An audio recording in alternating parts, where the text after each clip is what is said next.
삶에서 능력이로라는 제목으로 말씀 나누도록 하겠습니다. 여러분들 중에는 모태신앙이 많겠지만 또 모태신앙이든 중간에 누구를 통해 전도하셨든 상관없이 우리가 교회를 오는 이유가 있습니다.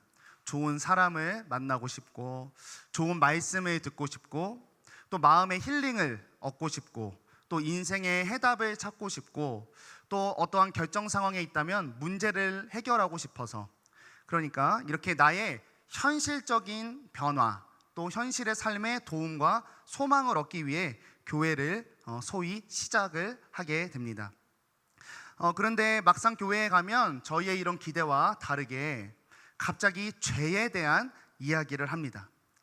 되게 웃기죠. 저희는 범죄하고 은신처로 교회를 선택한 게 아니고, 나는 죄를 지었으면 경찰서로 가서 자수할 사람인데, 그러니까 난 죄가 없는데 교회만 오면 나를 죄인이라고 이야기합니다. 그런데 털어서 먼지 안 나는 사람 없다고 또 들어보면 제가 죄인인 것 같기는 합니다. 그러니까 우리가 신앙생활하는 모양을 잘 보면 되게 재밌습니다. 내 삶을 더 좋게 해보려고 교회에 왔다가 점점 내 안에 있는 죄를 배우고 죄를 절제하는 삶을 힘들게 살아갑니다. 그런 식으로 나를 잘 준비해서 장차 심판 때 영광을 얻기 위해서 하는 이런 신앙의 모습들이 우리의 신앙생활의 모습입니다. 근데 과연 이게 복음이 맞는가 하는 거죠. 교회를 왔더니 움켜쥐는 삶을 살아야 하는 게 과연 복음인가 하는 이야기입니다. 오늘 예수님께서 이스라엘 당시에 오셨을 때에도 이와 복음이 비슷한 느낌으로 대중들에게 인지되고 있었습니다. 지금은 우리가 압제 안에 있지만 메시아가 오셔서 소위 그들의 억울함을 풀어주고 이 나라를 회복시키며 하나님의 왕국을 만들 것이다 라는 복음을 가지고 이렇게 살고 있었습니다. 메시아가 오실 수 있는 환경과 준비를 하면 그분이 우리를 이 땅에서 부요하게 할 거다라고 하는 메시지입니다. 그래서 이런 복음을 듣고 이들은, 모든 백성들은 율법의 틀에 딱 짜여져서 옴싹달싹 못하는 마비된 상태가 되어 있었던 것이 당시 이스라엘의 현실이었습니다. 마치 중풍병자와 같은 모습이죠.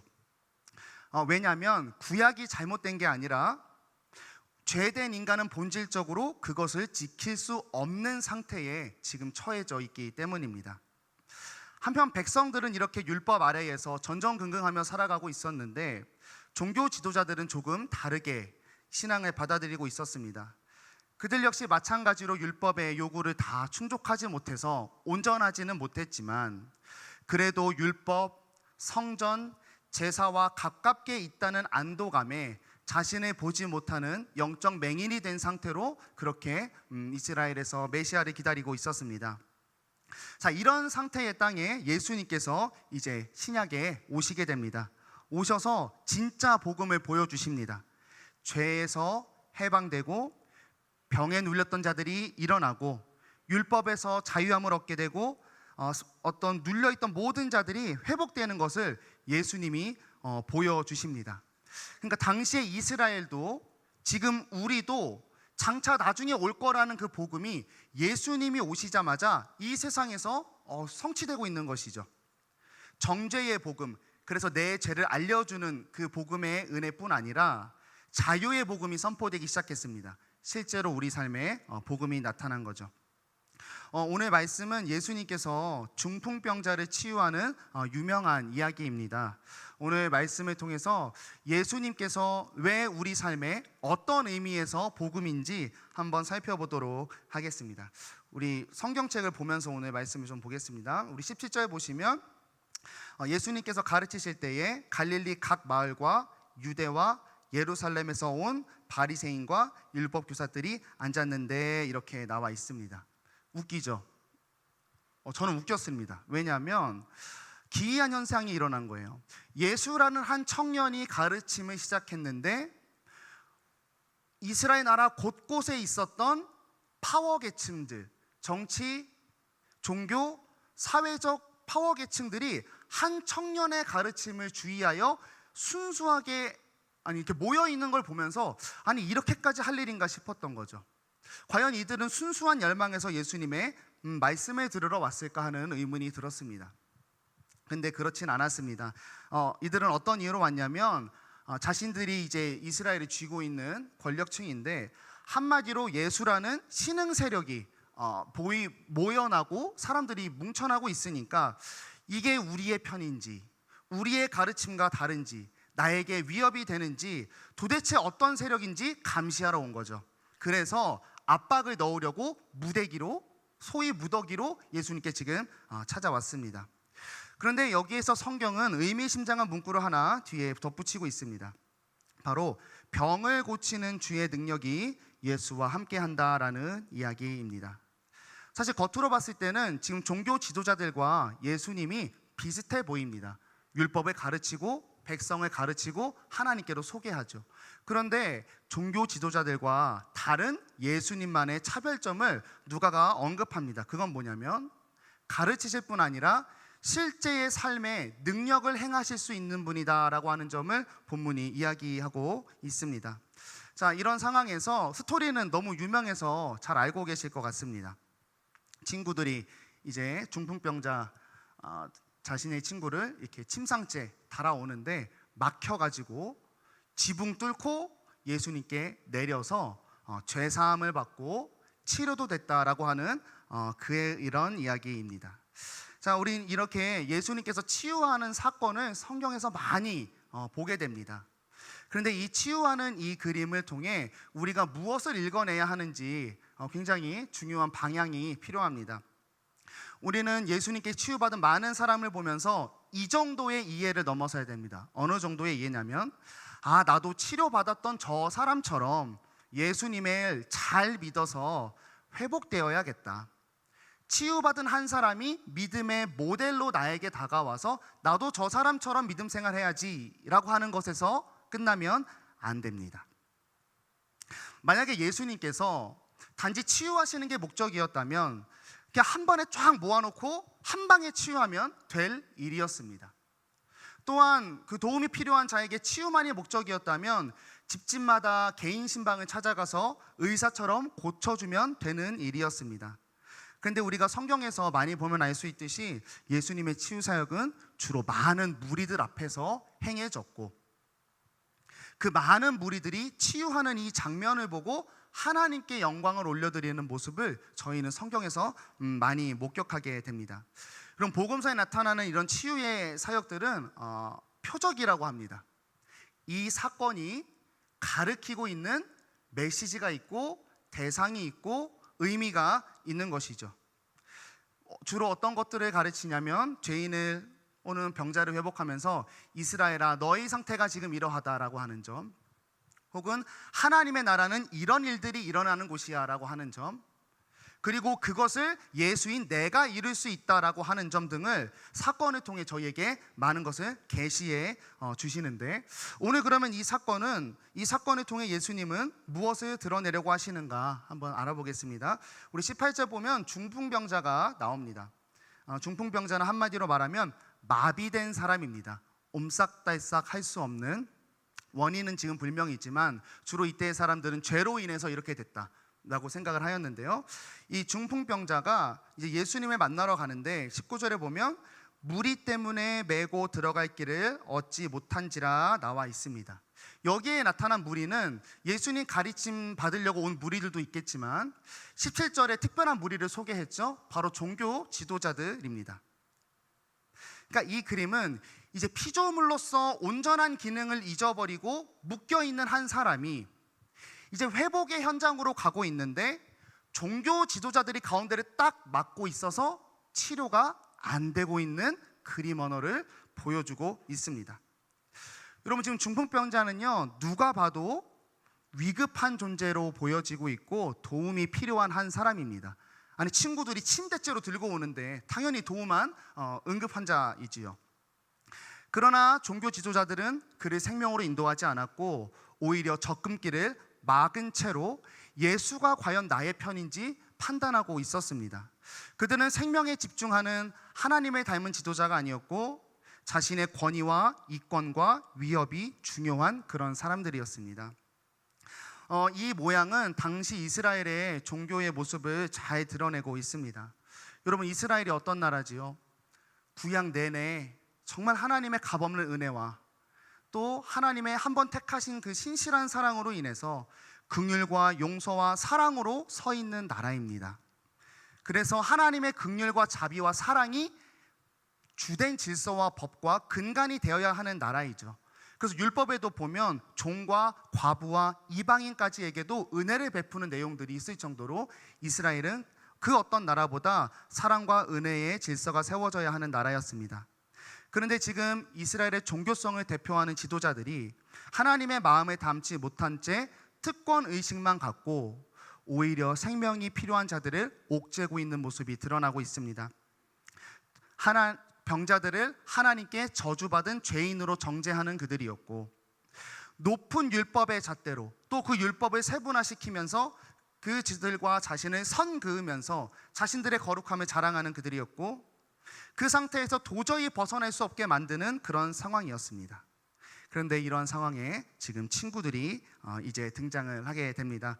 19절 20절 보시면 지붕에 올라가 기와를 벗기고 병자를 침상째 무리 가운데로 예수 앞에 달아내리니 예수께서 그들의 믿음을 보시고 이르시되 이 사람아 내 죄사함을 받았느니라 하시니, 자, 여기 보시면 저는 의문이 들었습니다. 들 수밖에 없어요. 뭐냐면, 아니, 환자가 아프면 환자가 예수를 잘 믿어야 치료해 줘야 되는데 예수님 지금 누구의 믿음을 보았냐면 걔를 데려오는 친구들의 믿음을 보고 아픈 사람을 치유해 줬어요. 그러니까 여기서 알 수 있는 건 뭐냐면 믿음이 좋아야 치료받는다, 그런 메시지는 아닌 것 같아요. 예수를 잘 믿으면 능력이 나타난다가 아니라 침상채 생명이 필요한 친구를 예수님 앞에 가지고 와서 지붕 뚫고 내리는 이 모습이 예수님이 뭔가 드러내시고자 하셨던 이야기와 닮아 있는 거죠. 아마 이 친구들의 믿음을 추측해보면 종교적인 믿음은 아니었을 것 같습니다. 예수님이 메시아이십니다, 나를 죄에서 구원하십니다, 예수를 믿으면 제가 천국 갈 겁니다, 이런 믿음은 아니었고 철저히 단지 나의 친구를 살리기 위해 예수를 향하는 그런 믿음이었죠. 근데 특별한 특징이 있는데요, 당시 병자를 치유하는 방법이 있었죠. 바로 종교적인 제도를 통해 제사를 드리고 속죄를 받는 그런 제도였는데, 그런 제도가 아니라 그런 제도를 넘어서 예수께 치유할 능력이 있다고 생각하고 자신들의 삶으로 행함으로 믿음을 지금 보여주고 있습니다. 친구들의 마음에는 마비된 친구를 긍휼히 여기는 마음, 그리고 예수님은 반드시 고치실 거라는 군더더기 없는 믿음이 있었고, 그 믿음을 향해 자신을 헌신하는 모습이 있었습니다. 물론 이 예수를 향한 믿음이 완벽하지는 않습니다. 하지만 생명을 향한 예수님의 마음과 닮아 있었고 예수님을 의지하는 믿음이 있었습니다. 한 가지 또 의문점이 시작됩니다. 그런데 그 믿음을 보고 치료를 해주는 게 아니라 죄사함을 선포하십니다. 그리고 이 죄사함을 선포한 것 때문에 종교 지도자들과 분란의 씨앗이 이 멘트가 되는 거죠. 그럼 예수님은 왜 죄사함을 선포했을까 하는 이야기입니다. 여러분, 당시 죄사함은 잠깐 앞에 설명드렸지만 성전에서 종교 지도자들을 통해서 행해지는 제도들을 통해서 선포되는 게 죄사함이었습니다. 그래서 희생제사가 있었고 정결 예식이 있었고, 특별히 대속죄일에 제사를 드리면 그 제사 드린 모습을 보고 대제사장이 속죄를 선포하는 식으로 죄사함이 일어나고 있었습니다. 근데 지금 그림 언어는 독특합니다. 죄사함이 필요한 중풍병자가 종교 지도자들을 넘어서 예수님께 가고 있는 그림 언어입니다. 해석하면 이런 거죠. 하나님께서는 속죄할 수 있는 은혜의 제도를 주셨고 종교 지도자들로 하여금 그 은혜의 제도를 섬기라고 하셨습니다. 많은 백성들은 이런 종교 지도자들을 통해서 하나님께 나아가서 죄사함을 얻어야 하는데, 하나님께서 은혜로 주신 이 제도가 종교 지도자들의 죄성과 타락으로 인해서 제 기능을 못하게 되었습니다.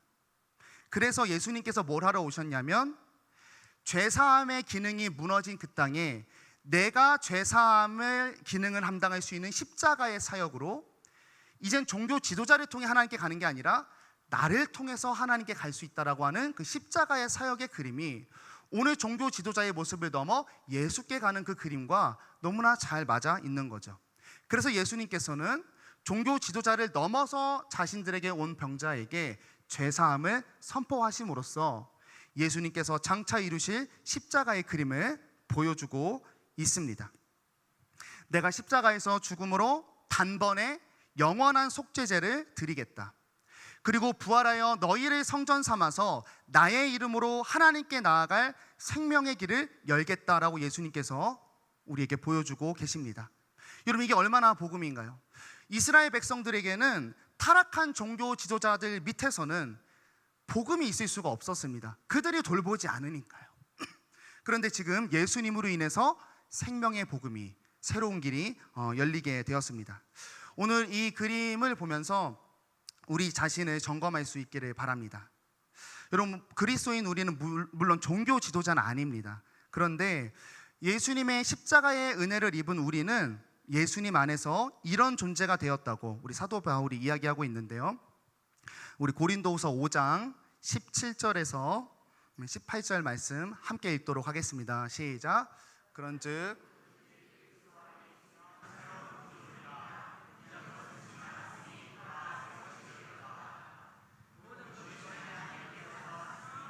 그가 그리스도로 말미암아 우리를 자기와 화목하게 하시고 또 우리에게 화목하게 하는 직분을 주셨으니 곧 하나님께서 그리스도 안에 계시사 세상을 자기와 화목하게 하시며 그들에게 돌리지 아니하시고 화목하게 하는 말씀을 우리에게 부탁하셨느니라.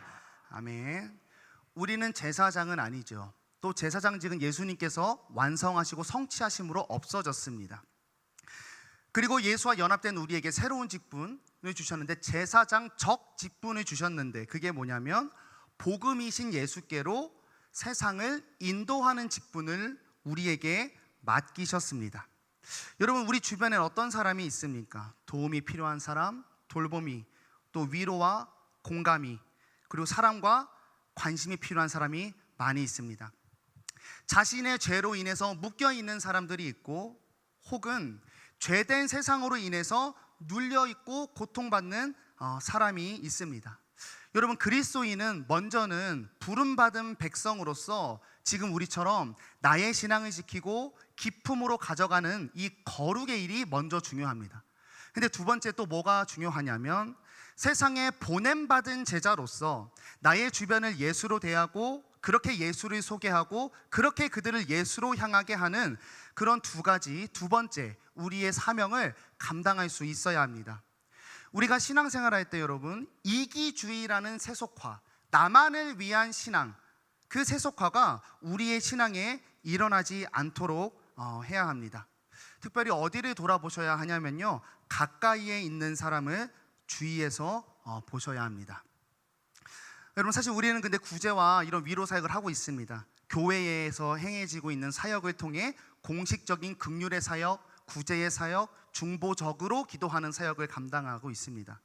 마치 지도자들이 성전에서 업무를 담당하듯 우리는 교회에 있는 제도를 통해 하나님을 섬기고 하나님을 닮은 모습으로 행동하고 있습니다. 너무 좋은 일인데, 여기에 집중된 나머지 나의 일로서의 신앙생활의 행함이 아니라 내가 매일 맞이하는 자, 내 주변에 붙이신 자들을 향한 두 번째 사명을 우리는 감당하고 있는가 하는 이야기입니다. 제가 말씀을 준비하고 오늘 수련회 갔다 왔으니까 저녁에 기도를 하였습니다. 하나님, 종교 지도자들 참 나빴습니다. 나는 저 정도는 아닌 것 같은데 이 메시지를 통해 저를 어떻게 돌아볼 수 있을까요? 엄청 돌아봤는데 기도하다가 하나님이 제 뒤통수를 진짜 왕따시만한 망치로 탁 때리는 느낌을 받으면서 제 아내가 떠올랐습니다. 아내가 조금 아픈데 제가 교회의 일을 하면서 돌보지 못했던 모습, 그리고 이어져서 부모님이 생각났습니다. 이제 결혼을 얼마 한지 안 돼서 분가하고 이제 부모님의 삶이 저에게 하나도 없는 거예요. 뭐 때문에 고통스러워하시고 괴로워하시는지. 또 제가 전도하려고 했었던 저의 친구들, 세상적인 친구들 한 명 한 명 하나님께서 필름 지나가듯이 다 보여주셨습니다. 그러면서 이런 말씀을 주셨어요. 야 민규야, 너가 사역자로서 보냄받은 신광교회에서 청년들과 권사님들, 집사님들, 또 교역자들이 사랑하는 거 잘하고 있고 뭐 잘하겠지만, 교회를 떠난 너의 삶의 영역에서 맡겨진 너 옆에 가장 가까이에 붙여준 사람들을 너 지금 믿고 있는 거 아니니 하는 말씀을 저에게 주셨습니다. 여러분, 우리 개인의 신앙을 위해서 교회에 너무 집중하다 보면, 저 같은 경우는 그랬어요. 제 주변에 가까웠던 사람들이 하나하나 사라지기 시작합니다. 제 주변에서 없어지는 게 아니라 제 관심에서 사라집니다. 나 이런 일을 하고 있는 거 아니까 이해해 줄 거야 하면서 점점 멀리 하게 되고, 그들을 향한 기도가 줄어들게 되고, 저는 교회에만 매여 있는 그런 신앙생활의 모습이 되었던 것을 저는 확인할 수가 있었습니다. 여러분, 주위를 한번 돌아보시면서 잊혀지고 있는 사람들이 없는지 한번 말씀을 통해 확인할 수 있기를 바랍니다. 여러분의 가정과 특별히 붙여주신 목장, 목원들, 또 여러분과 함께 교회에서 사역하고 있는 동역자들, 나보다 믿음이 좋은 사람들도 그 속에 도움이 필요할 수가 있거든요. 또 믿음의 공동체, 동료, 친구들, 이들을 내가 매일 가까이서 주기적으로 하나님이 나를 만나게 하신다면 이보다 더 확실한 보냄의 자리가 있을까요? 여러분, 우리는 예수님 안에서 모두 거룩한 제사장입니다. 생명을 향한 시선이 회복되어서 내 삶을 통해 하나님께로 영혼을 인도하는 영광이 될 수 있기를 소망합니다. 우리 한편 이 말씀을 들은 종교 지도자들의 반응을 한번 보겠습니다. 21절 보시면 서기관과 바리새인들이 생각하여 이르되 이 신성모독하는 자가 누구냐? 오직 하나님 외에 누가 능히 죄를 사하겠느냐? 죄사함을 선포하시자 신성모독이라며 예수님을 비판했습니다. 여러분, 사실 얘네 입장에서 맞는 말입니다. 지금 예수님을 사람으로 보고 있잖아요. 맞는 말이죠. 어떻게 한 청년이 죄를 사해? 하나님이 죄를 사하셔야지. 그런데 22절에 예수님이 이렇게 말씀하십니다. 예수께서 그 생각을 하시고 대답하여 이르시되 너희 마음에 무슨 생각을 하느냐? 그러니까 지금 이 지도자들의 이 발언은 어떻게 사람이 하나님인 척을 할 수 있어? 하나님을 변호하기 위한 순수한 의도에 신성모독이라고 정죄한 것이 아니라, 지금 예수님을 감시하러 왔다가 진영 파악이 끝난 겁니다. 이 예수는 나랑 다른 신앙을 갖고 있구나, 나의 자리를 위협하는 위험 요소구나 하면서 제거하려고 하는 거죠.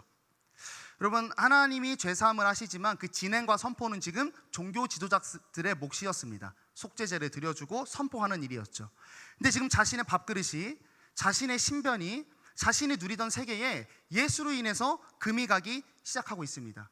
그래서 신성모독이라는 명분을 가지고 너가 뭔데 나를 제끼고 의식도 없이 죄사함을 선포하는가 라고 하면서 예수님이 지금 비판하고 있는 것이죠.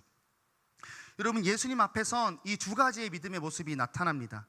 친구들은 예수님을 사람의 문제를 해결할 수 있는 분으로 여기고 의지하고 올인하는 그런 무리가 있었고, 예수님을 기존의 내 삶을 파괴하는 방해, 불편자로 여기는 이 두 가지의 마음이 예수님 앞에 있습니다. 이 마음에 간파한 예수님께서 23절에 이렇게 이야기하십니다. 내 제사함을 받았느니라 하는 말하고 일어나서 걸어가라 하는 말 중에 너네 뭐가 더 쉽다고 생각하느냐 물으시죠.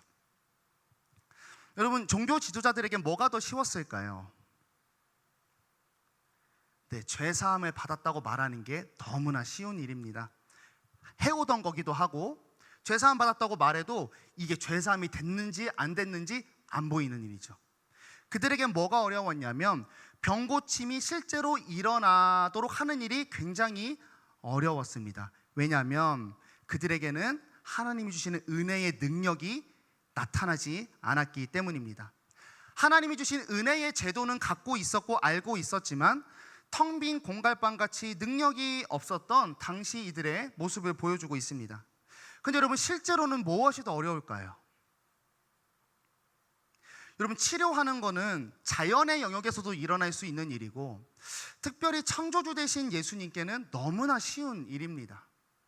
그런데 죄사함은요, 인간의 죄사함은 죄가 없는 인간이 있어야 하는 거고, 그 사람이 심판자의 권세를 갖고 있어야 하고 그 죄인을 값없이 용서해야 하는 자기 부인이 있어야 합니다.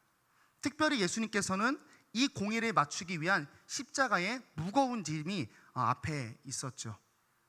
그런데 예수님께서는 이걸 모르잖아요, 이 친구들이. 그래서 이들의 수준에 맞춰서 이해를 시켜주십니다. 24절 보면 그러나 인자가 땅에서 죄를 사하는 권세가 있는 줄을 너희로 알게 하리라 하시고 수준에 맞춰준다는 이야기예요. 중풍병자에게 말씀하시되 내가 내게 이르노니 일어나 내 침상을 가지고 집으로 가라 하시매. 그들은 지금 이런 종교관을 갖고 있었습니다. 죄사함을 선포하는 것보다 병을 고치는 실제적인 능력이 나타나는 게 어렵다고 생각하고 있었고, 두 번째는 질병은 그 사람의 죄로 인한 심판에서 온다고 생각하고 정죄를 하고 있었습니다. 그래서 예수님이 이렇게 하시는 거죠. 너희가 더 어렵다고 생각하는 병 고치는 거 내가 보여줄게. 보여줘서 야, 너희가 쉽다고 생각하는 죄사함의 능력이 나에게 있다는 걸 보여주는 거죠. 어렵다고 생각하는 걸 해냄으로써 비교적 쉽다고 여겼던 죄사함의 능력이 나에게 있다는 걸 알려주시고, 두 번째로는 이들이 질병이 죄로 인한 심판에서 왔다고 생각했습니다. 그래서 죄사함의 권세가 나에게 있다라고 하는 것을 예수님이 지금 이들에게 보여주고 있습니다. 여러분, 종교 지도자들과 예수님의 차이. 종교 지도자들은 알고 있지만 신앙생활하지만 능력은 없습니다. 그런데 예수님은요, 하나님으로서 죄사함을 선포하고 실제 삶의 치유를 하시는 분입니다. 그래서 예수님께서 그리스도이시요 살아계신 하나님의 아들이시면서 삼위일체 하나님이십니다. 오직 능력은요, 하나님이신 예수 그리스도에게서만 올 수가 있습니다. 여러분, 마지막으로 오늘 이 능력이 어떤 장면에서 나타났는가 봤을 때 종교 지도자들의 신앙생활에서 나타나지 않았습니다. 오히려 병자를 긍휼히 여기는 예수님과 같은 마음, 그 예수님께 삶을 헌신하여 의지했던 친구들의 인생에서 예수님의 능력이 나타났습니다. 그러니까 신앙생활을 하고 있는 어떤 사람에게서 능력이 나간 게 아니라 예수님을 닮아 있는 사람이 있는 곳에서 예수님의 능력이 목격되었습니다.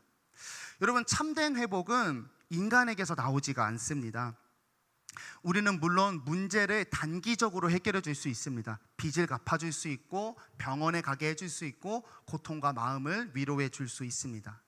하지만 이내 외로움과 공허함과 허무함이 찾아옵니다. 또한 한번 위로해줘도 그 사람의 마음에 죄된 본성이 자꾸자꾸 올라와서 또 자신을 파괴하는 습관들을 행하고 나의 주위를 죄로 물들여가기 시작합니다. 그러면 내 주위는 점점 죄로 점철된 고통의 상황이 펼쳐지고 그 굴레로부터 영원히 나올 수 없습니다. 죄사함이 해결되지 않으면 말이죠. 여러분, 우리는 우리의 본질적인 죄에서 자유를 얻게 하실 수 있는 오직 예수 그리스도를 삶으로 보여주어서 예수를 세상에 마주하게 하는 일, 이것이 복음을 가진 우리가 해야 할 일입니다. 그래서 이 이야기의 끝이 이렇게 마무리됩니다. 우리 함께 읽어보도록 하겠습니다. 25절, 26절입니다. 그 사람이 그들 앞에서 곧 일어나 그 누웠던 것을 가지고 하나님께 영광을 돌리며 자기 집으로 돌아가니 모든 사람이 놀라 하나님께 영광을 오늘 우리가 놀라운 일을 보았다 하니라. 아멘. 지금 예수님을 사람으로 보고 있어요. 근데 예수님이 치료했거든요. 사람들이 하나님께 영광을 올려드립니다. 예수님이라는 사람에게 영광을 돌리고 그분을 추앙했다고 성경에서 밝히는 것이 아닙니다. 하나님께 영광이죠. 예수님을 의지하고 그분께 소망을 둔, 그에게 인생을 던진 자에게 복음의 능력이 생겨서 능력을 쏜 게 아니라 복음을 경험하는 일이 나타나서 하나님께 영광을 올리게 되었습니다. 여러분, 예수를 믿는 믿음이 있는 자를 통해서 하나님이 일하시는 겁니다. 우리가 예수를 믿고 기도를 많이 하면 능력이 생기는 게 아니라 삶에서 예수 냄새가 풀풀 나는 사람의 곁에 하나님이 일하신다라고 하는 이 진리를 우리가 마음에 품고 세상으로 나아갈 수 있기를 바랍니다. 사랑하는 여러분, 우리가 가진 복음은 또 그 복음을 가진 우리의 삶에서는 지금 어떤 일이 일어나고 있습니까? 소위 영적으로는 충만해지나 삶에서는 복음의 능력이 경험되고 있지 않지는 않으신가? 영적인 지식은 많아지나 나의 삶은 그대로 멈춰져 있지 않은가? 그래서 교회에 오면 예수님이 진해지지만 나의 삶의 영역에서는 예수님이 점점 흐려지고 있지 않습니까? 오늘 말씀이 이야기합니다. 여러분, 복음은 예수 그리스도입니다. 예수 그리스도께서 죄로 인한 우리의 삶의 모든 무너진 영역을 세워가신다는 기쁜 소식이 복음입니다. 여러분, 그러면 이제 우리는 이 복음을 가진 자로서 무엇을 해야 하냐면 오직 예수를 의지하는 믿음을 가지고 나의 삶을 마주하는 일이 필요합니다. 여러분, 그렇게 우리가 예수로 세상을 마주하고 예수께 소망을 건 인생을 살면 하나님의 일하심이 정말로 우리 삶에 나타나기 시작합니다. 정말로 기적이 일어나기 시작합니다. 그리스도인은 초월적인 존재와 함께 사는 사람이어서 정말로 초월적인 일이 일어납니다. 기적이 일어나고 신비가 일어나고 회복이 일어나는 일이 일어납니다. 이것이 우리 그리스도인들이 가진 특권입니다. 여러분, 혹시 예수님께 가는 길이 막혀 있습니까? 오늘 말씀 기억하시기 바랍니다.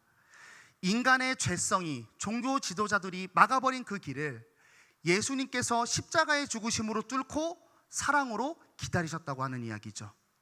먼저 우리 개인을 향해 우리 먼저 개인이 다시 예수를 붙들고 예수께 나아갈 수 있기를 바랍니다. 막혀있던 모든 것을 예수님의 십자가의 보혈로 뚫어달라고 하나님께 기도하며 우리가 먼저 예수를 붙들 수 있기를 바랍니다.